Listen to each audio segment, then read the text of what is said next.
tem crescido consideravelmente o número de médicos que vem sendo demandados judicialmente por um assunto que nada tem a ver com erro médico, mas sim com assédio moral no ambiente de trabalho. É fato que o estresse cada vez mais tem tomado conta da rotina e do ambiente de trabalho do médico.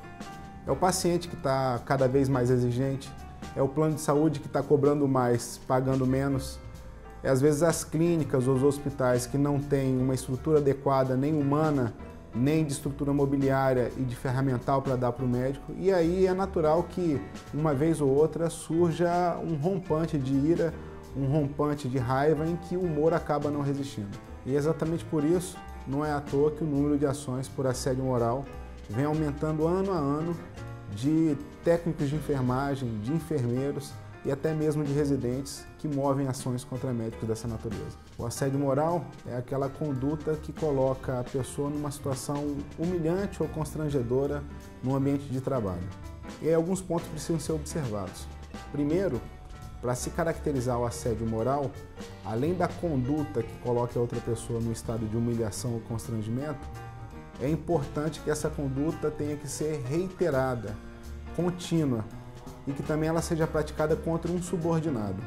Um exemplo clássico de assédio moral em ambiente hospitalar ou ambiente clínico é um médico que constantemente vive gritando com sua secretária, xingando enfermeiros e técnicos, falando de forma grosseira com residentes. Essa conduta, volto a dizer, quando ocorre de forma reiterada e de forma a constranger ou humilhar um subordinado, ela fica caracterizada como assédio moral. O que é importante saber também é o que não configura o assédio moral. Um ato isolado, por exemplo, um rompante de raiva, uma situação específica em que o médico perdeu a linha, seja com sua secretária, seja com um técnico, com um enfermeiro, não pode ser caracterizado como assédio moral.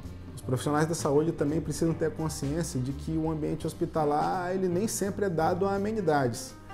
Então, numa situação, por exemplo, em que você está numa cirurgia, o médico está na equipe com uma cirurgia, em que o paciente está correndo um risco de morte, é natural que hajam reações, às vezes, exacerbadas de determinado profissional em razão de uma desatenção de um enfermeiro, de um técnico ou de alguém da equipe, por exemplo.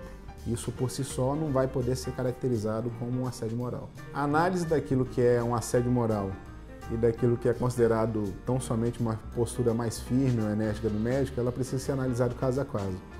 Mas é importantíssimo que se sigam algumas dicas que são até clichê. A primeira delas é o fato de você elogiar em público e criticar em particular, nunca o contrário. E toda vez que for necessário fazer o chamamento de atenção, principalmente de algum subordinado, que isso seja feito não só em particular, mas com a evitação de ofensas e xingamentos. Procure sempre um advogado de confiança. Como vocês sabem, a fundamentação desse vídeo encontra-se na sua descrição. Eu convido vocês a compartilhar e curtir o nosso conteúdo para torná-lo relevante na rede social.